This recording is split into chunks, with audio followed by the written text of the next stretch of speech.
Noi abbiamo 7 classi in quarantena, quindi con più di un positivo per classe, oppure perché sono nidi. E abbiamo 5 scuole dell'infanzia e 2 nidi.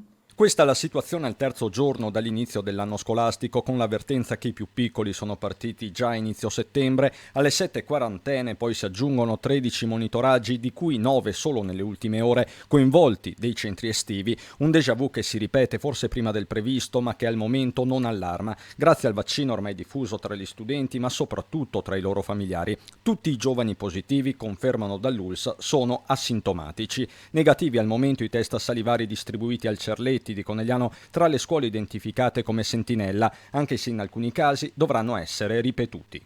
20 sono risultati non idonei, quindi da ripetere, perché i ragazzi, siccome veniva fatta l'autosomministrazione a domicilio, evidentemente non sono riusciti a farlo bene, per cui rispiegheremo loro, ma comunque sì, la situazione sta andando avanti bene perché le scuole hanno risposto bene e credo che sia importante per il monitoraggio che facciamo.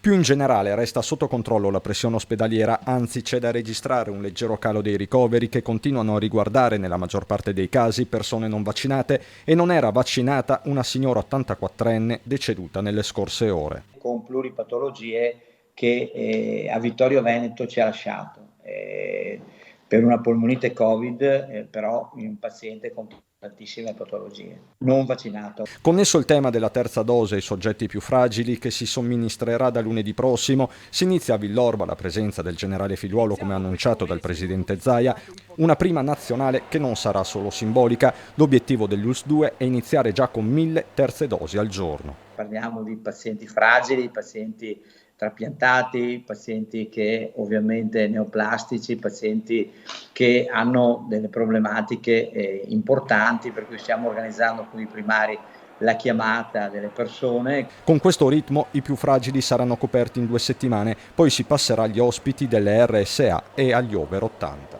Per gli over 80, quando la regione ci darà l'ok, il ministero ci darà l'ok, partiremo chiaramente coinvolgendo i medici di famiglia, che mi pare siano disponibili, sia se vogliono fare i loro assistiti direttamente loro, e naturalmente tutte le persone fragili allettate.